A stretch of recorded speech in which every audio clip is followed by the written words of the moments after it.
All right. Hello, everybody. Let's get started.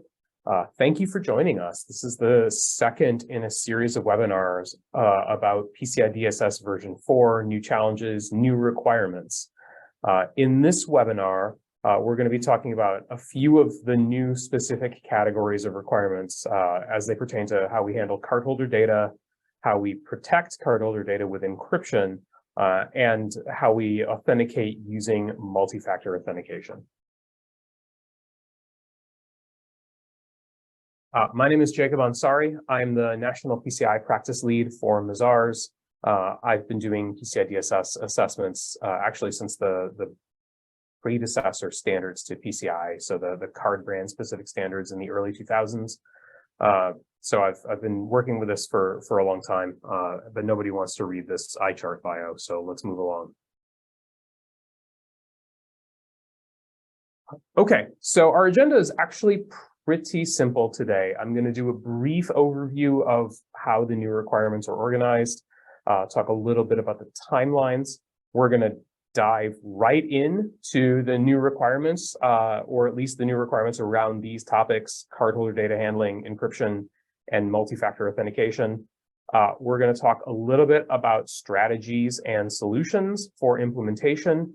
And then we've deliberately left a lot of time for questions and answers. So please bring your questions about these requirements. Feel free to type them into the Q&A bar as we go. You can type them along the way, or you can type them at the end. I will probably deal with questions at the end just to kind of keep things organized and moving. But please submit your questions as you have them. Okay. So jumping in, there are a number of new requirements in PCI DSS. I want to say there are about 55 new requirements. If you count 53 or 56, don't at me. That's a rough estimate. And the vast majority of them do not come into effect right away. Most of the new requirements in PCI DSS sunrise, what's described as after March 31st in the year 2025. I suspect they made it like that so that things didn't come into effect on April Fool's Day, doubtless causing more chaos than they already will. But until then, they are considered best practices, right? And that means that if you have a PCI DSS version 4 report on compliance between now and then, you can say something in the report like, this is a best practice and not yet implemented. And that's okay, that's intended. There's not any particular shame or anything like that in saying that a requirement that is not yet technically required is not yet fully implemented.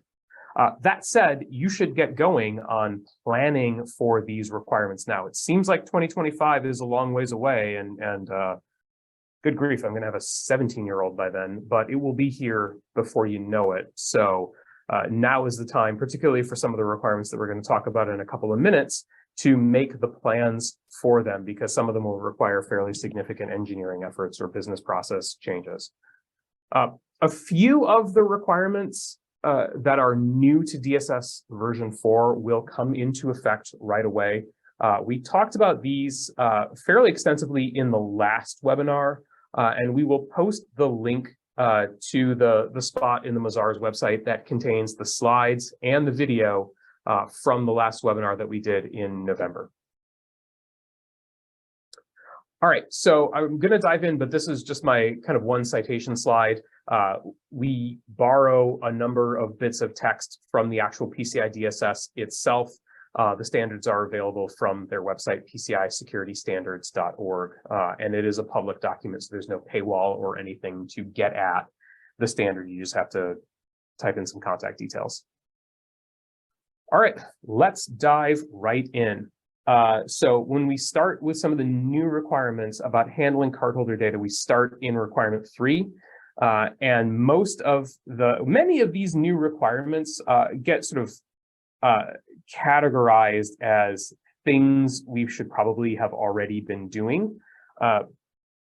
For a long time, requirement 3 has talked about protecting cardholder data and not retaining what's called sensitive authentication data after authorization. So sensitive authentication data, or SAD, and this is where if I had sound effects, I would cue the trombone, is, just as a reminder, it's one of these possible things. It's the magnetic stripe data, the full contents of the magnetic stripe, or more commonly now at least, the EMV equivalent chip data elements.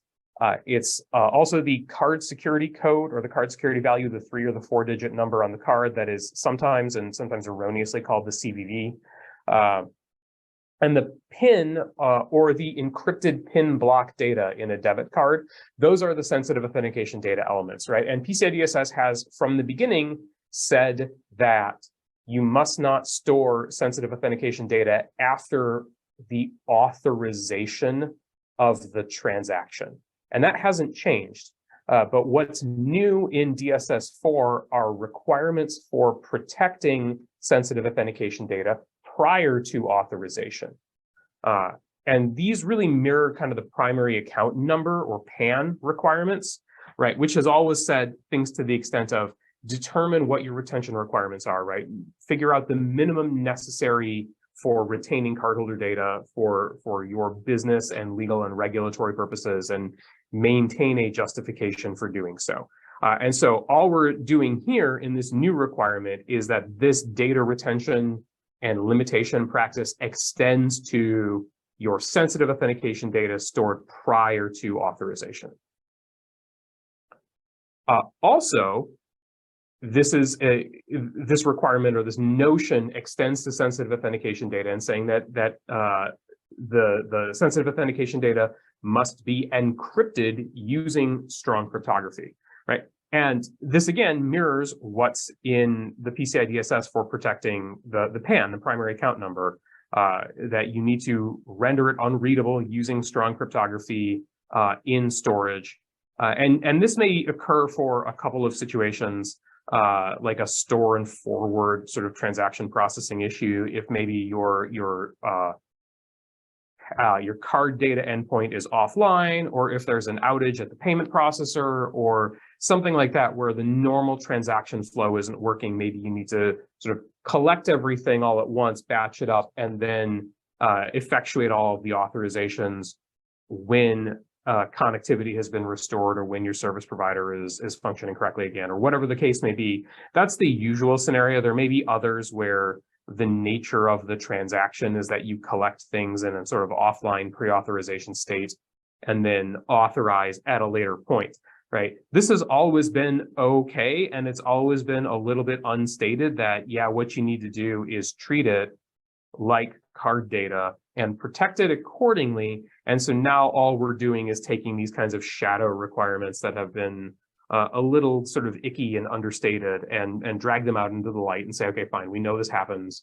Let's be grown-ups about it. Let's protect the data accordingly, right? And so again, this is the kind of thing you probably should be doing already, but now it's expressed. There are a couple of interesting pieces I want to point out here in the applicability notes of this particular requirement of 332 about protecting sensitive authentication data using strong encryption, right? Strong cryptography. The first part that I've underlined says that this requirement applies to all storage of SAD, even if no PAN is present in the environment. This has happened to me a couple of times where an organization has said, look, we don't have the PAN, we don't have the full card number. Maybe we have a truncated value, the first 6 and the last 4, but we have the card security code, right? The Visa CVV2 or the CVC2 or whatever, right? We have that 3-digit number, right? But hey, there's no PAN, so is it really even a card security code without the full card number, right? Isn't it just some random 3-digit number? Or maybe we don't even have the PAN, we just have the CVV2. I don't even remember what the reasoning was for it, but it happened. And so this applicability note is saying the card security code is still the card security code, even if you get rid of the PAN, right? And so this requirement still applies, even if you get rid of the PAN. So continue to treat those 3-digit numbers like the sort of radioactive dynamite that they are, even if you get rid of the card number that is associated with them, right? The other element I want to talk about is highlighted kind of below here, where this requirement doesn't replace how PIN blocks are required to be managed. And what that means is that if you're conversant with PCI PIN, which is a separate PCI standard, perhaps unsurprisingly, that deals with how PIN data are handled, there are elements for how pins need to be encrypted that are quite specific, and how those PIN blocks and the cryptographic key elements involving PIN blocks are managed. This does not supersede any of those. This does not replace any of those. This does not change, anything that's in PCI PIN. So if you contend with PCI PIN and you're wondering, gee, how do these things fit together? The answer is PCI PIN wins the sort of debate every time. And if you're not conversant with PCI PIN, you probably don't need to worry about it. Okay. Another sort of new requirement about handling cardholder data pertains to issuers and those who support issuing services. So maybe you're not a card issuer per se, right? Maybe you're just providing a service to an issuing institution. And so this is where maybe you have a legitimate business case for retaining the sensitive authentication data after authorization, right? Which would be a normal thing for an issuing institution to do. Again, this has been one of those kinds of shadow requirements, like, yeah, if you're an issuer, you've been doing this all along and you need to protect the issuing data accordingly. And so now we've just sort of dragged this implicit thing into the light and made it explicit, right? So if you are involved in this, you need the kind of limits for what is a legitimate business need for handling the issuing or the sensitive authentication data, and then you need to protect those data using strong cryptography. You're probably doing this already, but if somehow you're not, right, like here it is. Okay, I want to do just a brief bit on masking card numbers. So masking, which is to say you have the full 15, 16-digit card number, but you are displaying only a subset of it, right? Which is to differentiate it from truncation, where we have gotten rid of the middle segment of card numbers and all we have is the reduced set of digits. But in masking, in the current version of PCI DSS, in version 3.2.1, and really all the prior versions of PCI DSS talked about masking as limiting the display to only the first 6 and the last 4 digits, right? And this was because the first 6 digits were called the bank identification number or the BIN. And then the last 4 were kind of the unique identifying elements of the card number for an individual cardholder. And there still are really business reasons why somebody would want to see the BIN, right? But of course, what's happened in the ensuing years is that BINs have grown beyond just 6 digits. So the change in version 4 is to say that the maximum digits that may be displayed are the BIN and the last 4, right? So in many cases, there are 8-digit BINs. And there are, again, business cases where you need to display the full BIN. But this requirement, again, does not supersede any existing local laws or regulations requiring stricter masking. So if your payment card brand has a different set of requirements for you, or if you have a local law about like what can be printed on a customer receipt, for example, this does not get you out of that. You must follow the stricter for that. So maybe you have an application where you need to see the full BIN, and for those users who have that need, they can see the full possibly 8-digit BIN, but then the customer receipt printing function probably still needs to only print at most the first 6 and the last 4. So this might get complex depending on your use cases, but you need to think about that.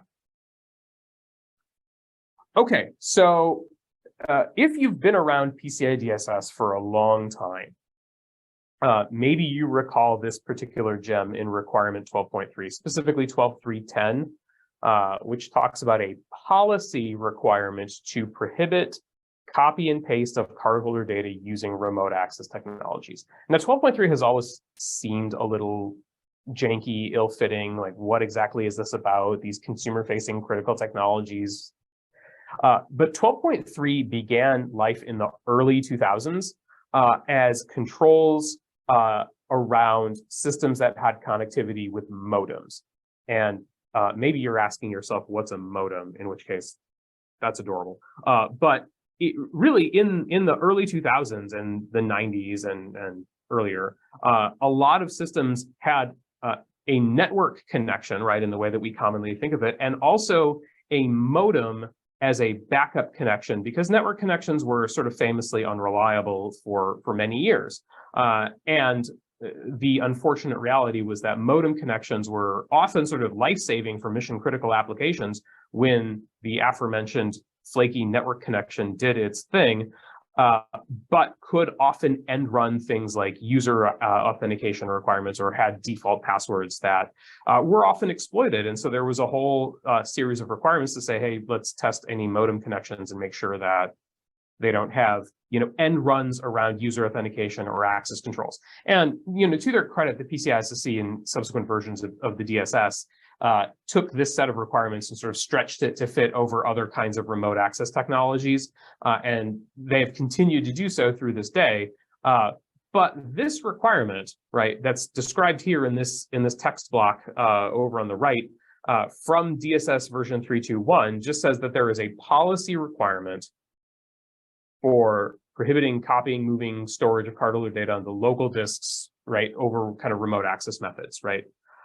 And so this has changed actually now fairly significantly in version 4, right? It's migrated here into requirement 3, it's under 3.4.2, and it says that there needs to be a technical control to prohibit copy, paste, or relocation of cardholder data of PAN using remote access, except for where there is an explicit authorization and defined business need, right? And again, this is applicable if such a thing is possible, not just if it is intended. And it needs to be a technical control and not just a policy that says don't do this. And this potentially has the ability to, I think, really cause a lot of problems for a lot of organizations if such a thing is possible for them, right? Because not just must it be a technical control, but it must also be a preventative control. You must prevent the user from being able to copy and paste, right? Or conceivably like take screenshots of a display of card numbers, which is really just copy and paste by other means. And it can't be at a detective control. So existing controls like integrity monitoring or host-based intrusion detection or DLP or things like that that are basically going to watch the cardholder data go by and say, hey, stop, you shouldn't do that. That's not actually sufficient here. It needs to be a preventative control. I actually went back to some people at the PCI DSS and I said, hey, just make sure I'm reading this right. We're saying this must always be preventative. And they went to essentially the card brand reps that form what's called the technical working group that make a lot of these decisions, who came back to me very quickly and said, yes, that's what we mean. So you should take this seriously, that you're going to need to, if your remote access functions give users the ability to see clear text card numbers, you're going to need to figure out a preventive technical control that precludes them from copy paste, relocation, things like that. And this could potentially be very, very challenging. Now, it may be the case that you want to use something along the lines of the customized approach here, and that may be helpful, but it still needs to be a preventative control. You can't, sort of engineer your way into a responsive sort of thing rather than a preventative thing.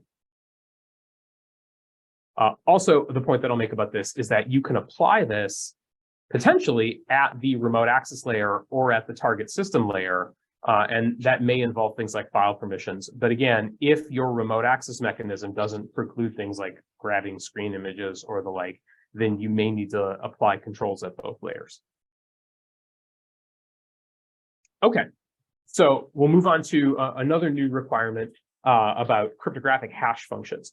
And so the first thing I'll say is that this set of new requirements about hash functions is specific to hashes used to render the PAN unreadable, right? So if you're using a hash function to store credentials like passwords, or you're using it for integrity checking, or as part of like a certificate verification scheme, we are not talking about those hashes. Those can continue to work in the way that they have, mostly.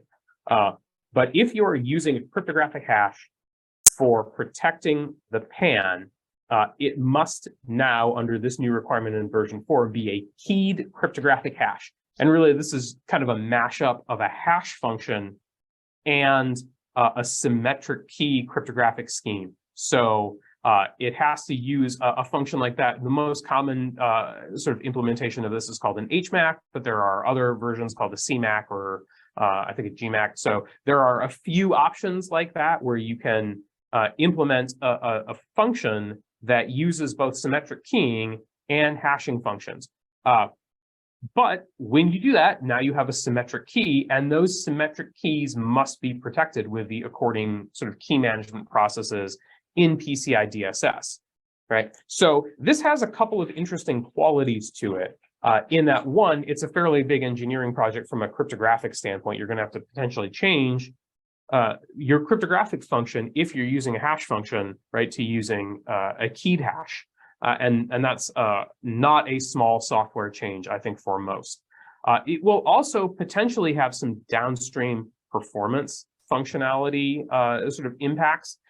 If you are using your hash function as a lookup table, for example, for like a known bad card number, right? The sort of payment processing equivalent of the do not take checks from this person, like pasted to the inside of the convenience store window. Or, you know, or if you have a thing like that, right? This card is known to be stolen or known to be fraudulent, or this cardholder is known to be a deadbeat, or hey, we got a warrant from law enforcement saying if you see this card number show up, come tell us because it's involved in some criminal activity, right? These are all valid use cases.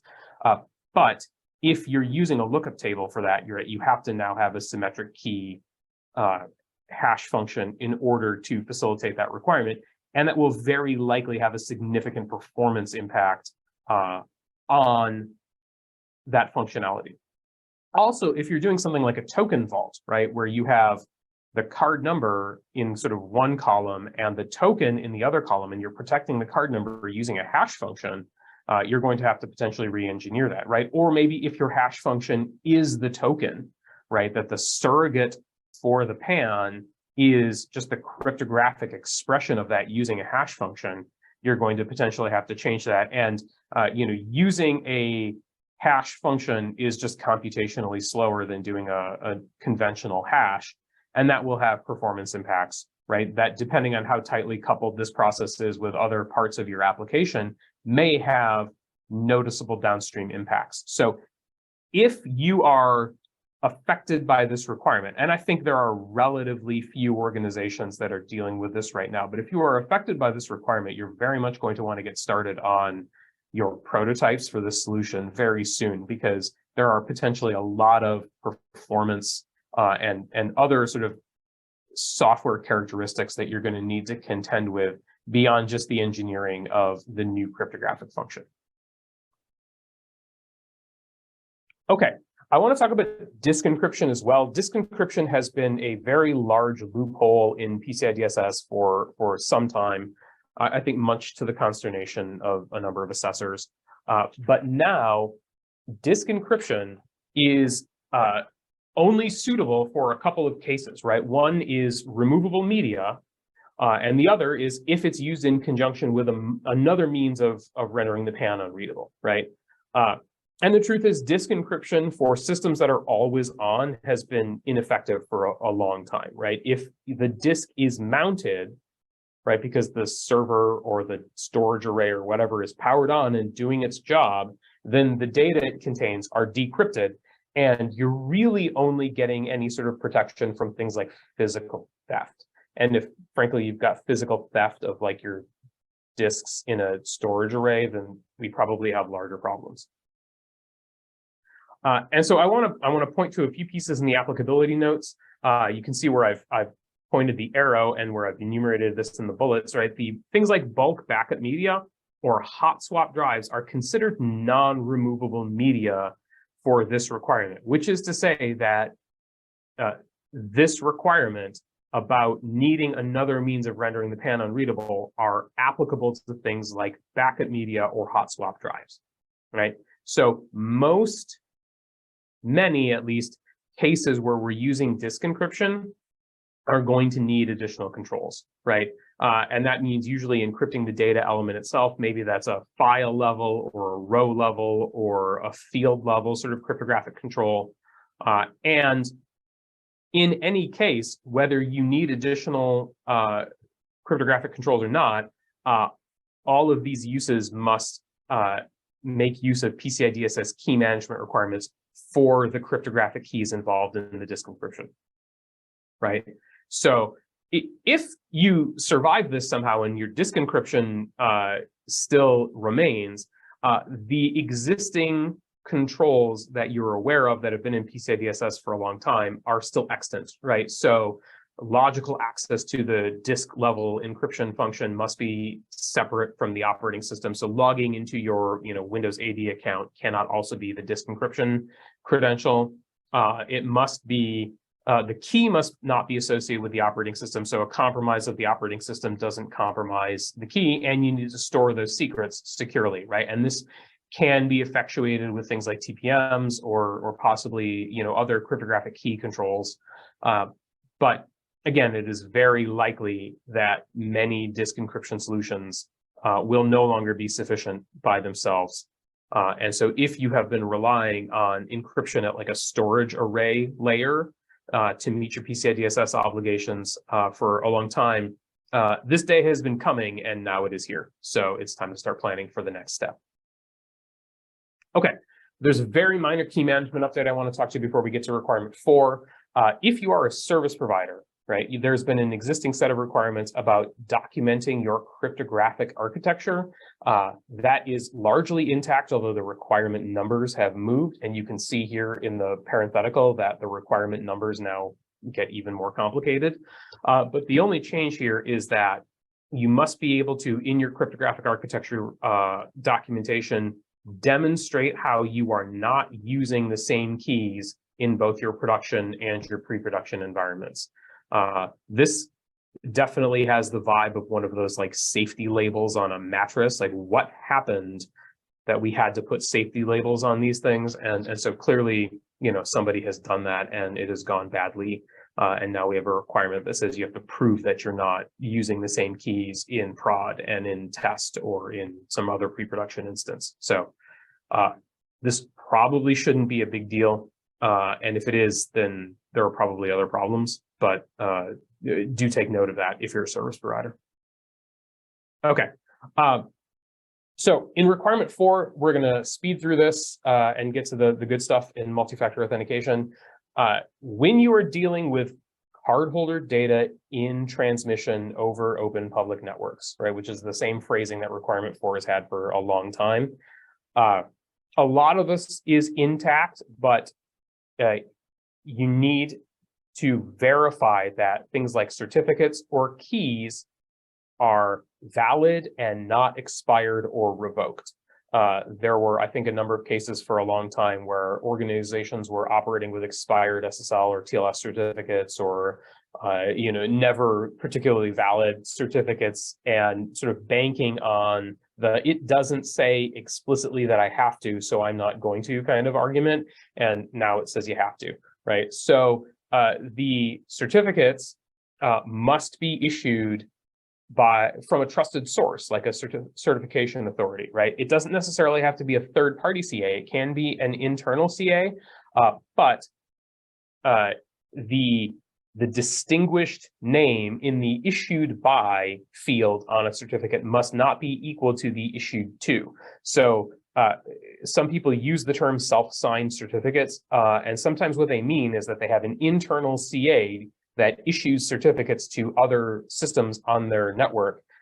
That is okay, right? But if you mean self-signed certificate, as in the certificate is issued by the same device, the same individual thing, the same distinguished name as it is issued to, that is not valid. So like default certificates are no longer really viable here.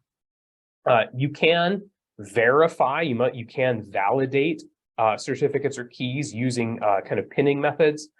Those are pretty well-known techniques for validating certificates. I'm not going to go over that here.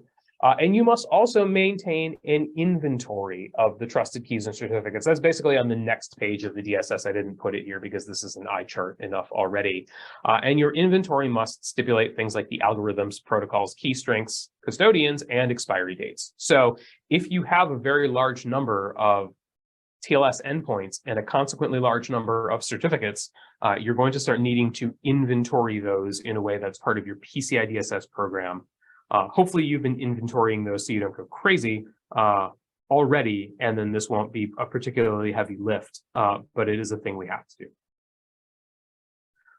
Okay, so everybody came here to talk about multi-factor authentication, and so let's talk about multi-factor authentication, right? MFA usage changes in DSS occur in two places, in 842 and in 843.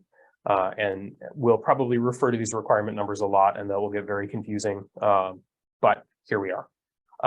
So in 842, the requirement is to say that MFA is implemented for all access into the CDE. Historically, this is talked about all administrator access, and now it's just all access into the CDE, except for these two things: application or system accounts doing automated functions, right? So a robot doing a kind of normal system process, or user accounts on point of sale terminals where they have access to one card number at a time to facilitate a single transaction, right? Those are the into the CDE exceptions, right? And in 843, this is actually the most sort of interesting one: remote access from outside the organization that could access or impact the CDE must make use of two-factor authentication. And that's for all of your personnel and for third parties or vendors. So let's pause for a moment and just kind of envision the situation there. If you have an internal network that is, let's say, out of scope, right? It's your workstations and printers and file servers in your office.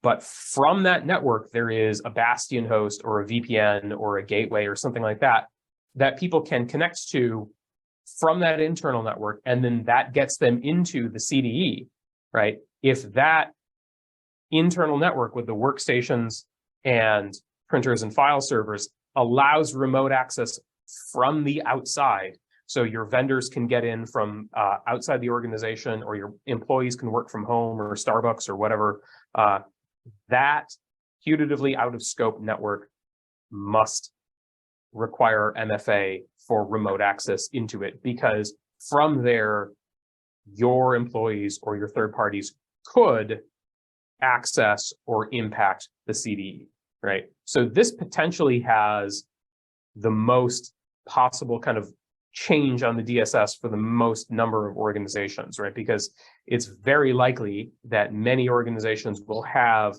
kind of adjacent networks to their CDE that also allow remote access from the outside. And we'll suddenly have to start requiring MFA for potentially a lot of their user community who maybe hadn't needed it before, or at least have to start demonstrating that for its PCI DSS compliance. So consider this one, maybe it's not the biggest technical lift, but it has potentially a lot of impact on your organization. All right, and then here I've just repeated the 843 text, or I've changed the text and the requirements here.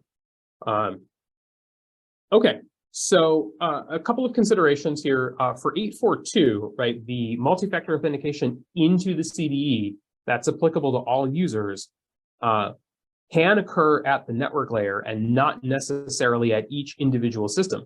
Or you could do it at each individual target system, but not necessarily every device type will support that. So if your networking device or your point of sale system or something like that doesn't support MFA, you maybe need to implement the MFA at the sort of gateway layer between the other network and the CDE. The other thing I want to talk about is that you need to be very careful of what PCI DSS calls two-step authentication. And this is where one factor grants access to the other factor. Maybe we see this in cases like where you have a lock screen on your phone that then gives you access to your authenticator app, right? And saying, oh, I have a PIN code on my phone to get to my phone to get to the authenticator app. Hey, 2 factors, I don't need a password anymore. But that PIN code to get access to the app on your phone is really 2-step authentication under this definition, right? It grants access to the other. I think the most common implementation of this is actually the most common usage of SSH keys. I think a lot of organizations think, oh, we use SSH keys to authenticate. We're good. We have MFA. Most of the time, when you implement SSH using keys, there is a password that a user types in on the client on their side. But all that password does is decrypt the private key in that usually DSA key pair that is then used to do the SSH key exchange with the SSH server on the other side. So that is very much 2-step authentication, where that password is just there to unlock the second factor. And you should not regard that as MFA that is sufficient for PCI DSS purposes. Now, we're going to step a little bit into the twilight zone here, because this idea has a lot of currency in a lot of remote access solutions, right? There are like hardware tokens that you stick in a USB port, right? And maybe they're even like a FIPS compliant module where you type in a password or a passphrase or a PIN or something like that. And then that gives you access to some cryptographic secret on that hardware device that you've stuck into your USB port. And then that is used to authenticate to a VPN endpoint or a jump box or a Bastion host or something like that. And there are other control frameworks like FedRAMP that will say, hey, that's cool because it's a FIPS compliant module. We're good here, but that's not what PCI DSS says. So if you contend with more than one compliance framework, you're going to want to step a little cautiously here. One, because the thing that works for the other might not work here, and 2, you probably want to get all of your compliance teams and your various assessors to agree on the solution. Because you don't necessarily, or probably don't want to have a bunch of different multi-factor authentication types running around, each to suit a different compliance scheme. That sounds like an enormous headache. Okay, this potentially gets very complicated, right? Because most organizations don't have on-prem multi-factor authentication sort of service components, right? Most organizations anymore are using a third-party service provider that provides authentication services, right? Think, Cisco Duo or Auth0 or Google Authenticator or Azure Authenticator, any of those. Now, these entities unambiguously affect the security of the cardholder data environment, and they should be regarded as third-party service providers that are relevant to your PCI DSS scope, and you should treat them as such per PCI DSS 12.8. This might mean that what you're looking for are authentication service providers, like some of those vendors that I mentioned, right? But who have specifically undergone their own PCI DSS compliance effort and can give you something like an attestation of compliance, right? I don't know that you necessarily have to do that. You may be able to obtain the assurances you require via other means, which is what PCI DSS has always said. And if you read the guidance documentation about third-party service providers, and you read the DSS and the applicability notes, that's what it says. That's what it said for a long time, is that it's not strictly necessary that your third parties are compliant, but if they don't, it's not strictly necessary that they are validated. Let me change my language a little bit there. They may not necessarily need their own assessment, but you need to obtain the relevant assurances from your third parties that they are holding up their end for the PCI DSS requirements that are applicable to them. And if they're not sort of publishing their compliance documentation in a useful way, it may be very difficult to obtain that, right? Maybe a Microsoft or a Google will happily find some engineer who will tell you all the gory details, but I suspect the answer is, probably not. They will refer you to their compliance documentation. And yes, many of these organizations undergo their own PCI DSS compliance assessment. for their cloud services. And I think that they do a fine job of that by and large. But what you're going to want to do is read that stuff very carefully and determine if it covers their authenticator functionality, and get your questions answered about that, right? Or consider very carefully what service providers you want to engage with, and make sure that they are able to fulfill your compliance obligations in that respect. Now, you can maybe take a step back from just the authentication service provider itself, and also consider things like credential repositories, like password vaults. Now, I'm generally a big fan of using a password vault as the means of keeping a hold of your credentials, rather than trying to recycle the same 5 passwords in your head over and over and over again, or sticking them in a spreadsheet or a sticky note or something like that. Some password vaults have made the news in not good ways of late, and that matters.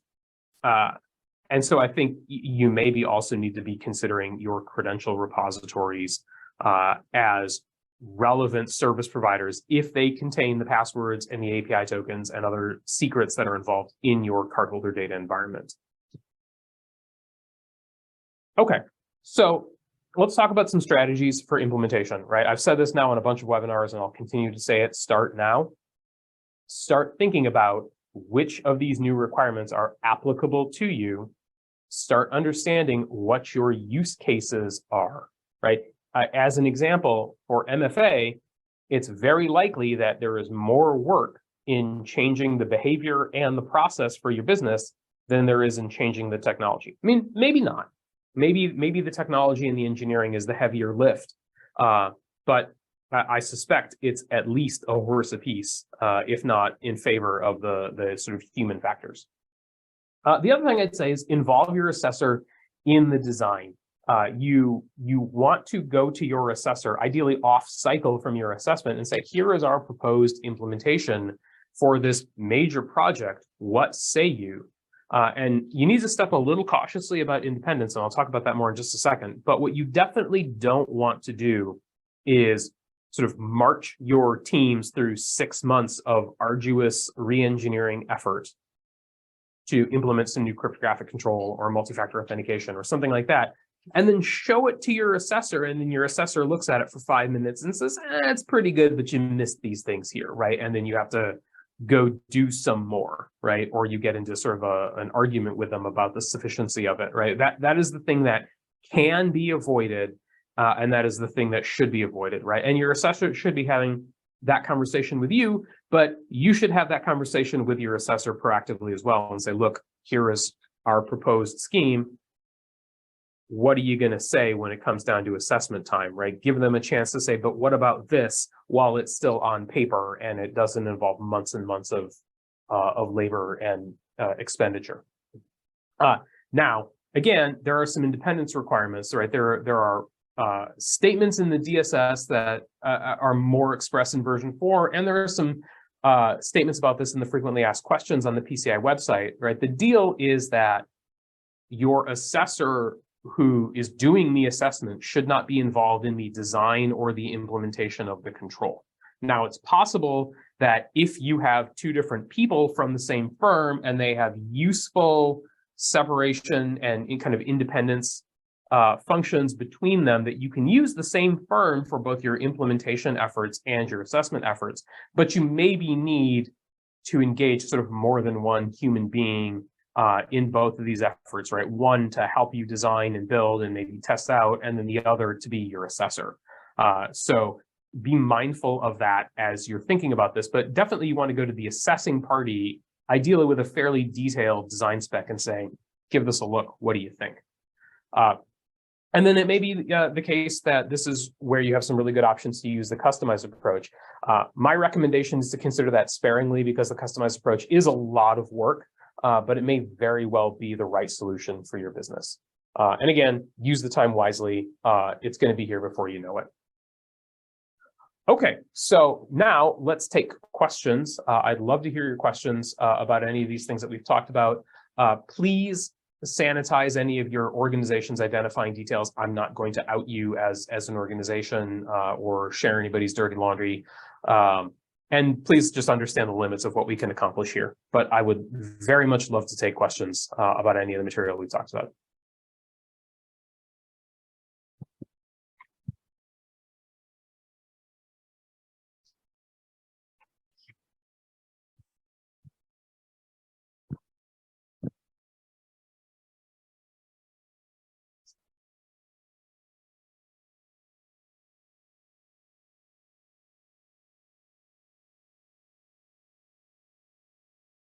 Okay, so somebody's asking me about two-step authentication and saying, how often are you still encountering SMS OTP, which poses security risk? That's a great question. With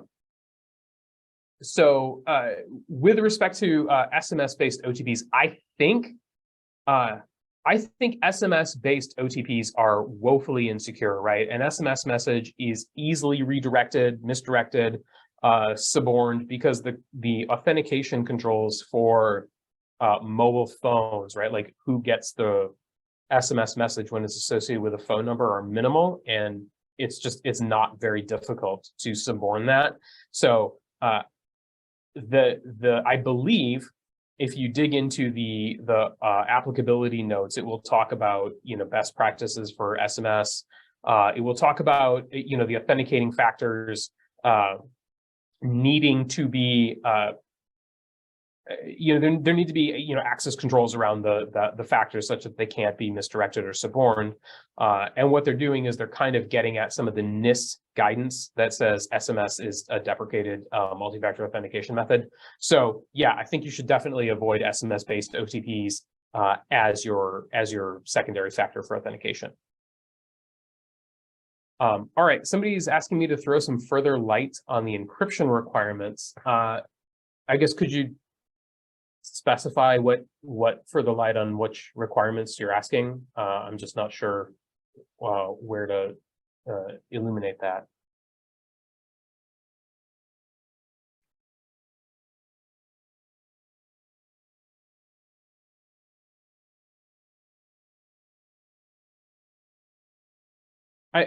I guess I'll try to summarize this. I think a lot of the cryptographic requirements are still intact from the existing version of PCI DSS about using strong cryptography.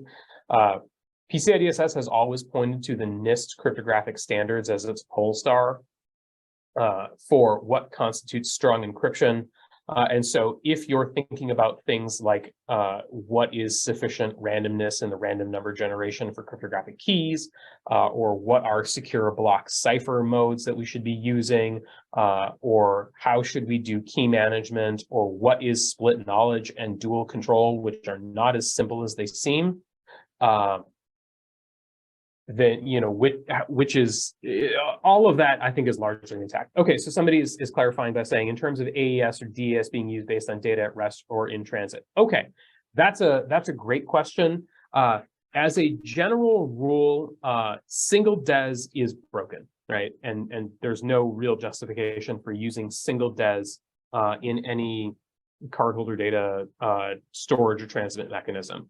Now, there are some cases where triple DES still makes sense, right? Triple DES is still the operating cryptographic cipher on most pin pads, but most pin pads are using what's called duckput or derived unique key per transaction. And so each individual cryptographic key for each individual transaction at a pin pad is specific to that transaction. So every time there's a new key, there is a DES key that is injected, or a triple DES key that is injected into that pin pad that is protected by it like a tamper circuit.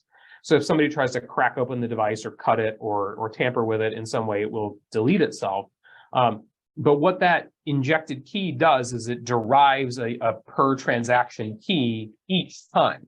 And so a lot of the things that pin pads do that you would sort of roll your eyes at in other contexts are obviated by the fact that each key is unique, right? So, pin pads generally use a block cipher mode that I would regard as insecure in other contexts. It's called ECB, and I don't know that we have time to get into sort of block cipher mode gory details, but because they're using a unique key, okay, right? But if you're using an ECB block cipher mode in another usage, it's very likely that that's subject to replay or frequency analysis kinds of attacks that are problematic.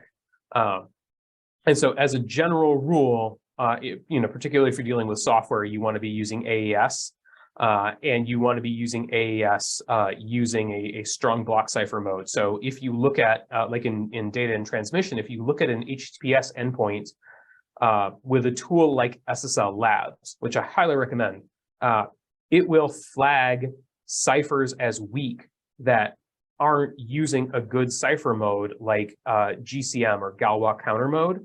So if it's using AES using CBC, which is a different mode called cipher blockchaining, it will flag that as weak. And that's to say that how the different blocks of text are chained together have potential weaknesses from things like frequency analysis attacks or padded oracle kinds of attacks. And the better way is to use not just a strong cipher, which AES is the stronger cipher, but a strong cipher using an effective block cipher mode. Now, advantageously, SSL Labs will suss all of that out for you.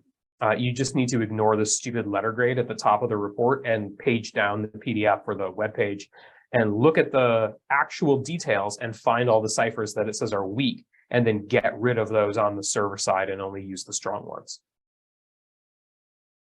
But that's a great question. Other questions?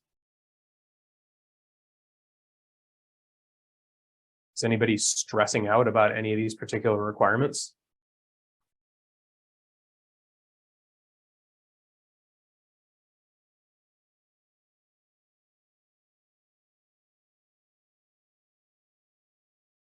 All right. Yeah, you're very welcome. Glad to have answered that.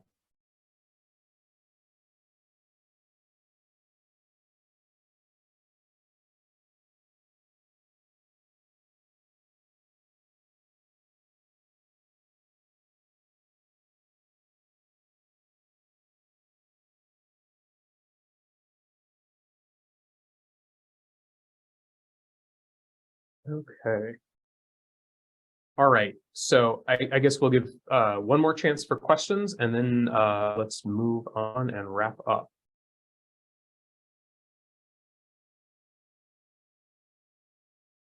Okay. So I want to close with a few future events. One, I'm going to sort of promote for my colleagues at Mazars Ireland. There is a webinar on Thursday about the Europrivacy certification scheme. Europrivacy is a new certification for demonstrating compliance with GDPR. So if you have GDPR obligations, Europrivacy is basically how you prove that you are your data processing activities are meeting those GDPR requirements. And this is a great webinar to help understand the overview of that and understanding what Europrivacy is, how it fulfills your GDPR obligations, and where you get started. And then here is the registration link. We can stick this in the chat, or we can post this on our LinkedIn page afterwards.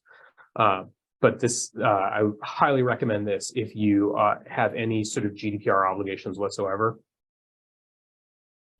And then there are two more webinars in this series. The first, or the next one, is on March 21st, again, 11 a.m. Eastern time. We're going to talk about web application and payment page security. If you're an e-commerce merchant, this will significantly change what you have to do, and you should contend with this. We'll talk about some of the new requirements for user accounts and passwords, and then we'll talk about endpoint security and some phishing protection elements that are new. And then the last webinar we will talk about on May 23rd. We'll discuss audit log reviews, vulnerability and security controls, and then some governance procedures and scope requirements. I hope you will join us for these subsequent events. And I would like to say thank you very much. for joining us today. We will post the slides and the video of this on the Mazars LinkedIn and other social media pages when they are wrapped up and ready to go. So thank you again. I really appreciate your time. Have a wonderful day.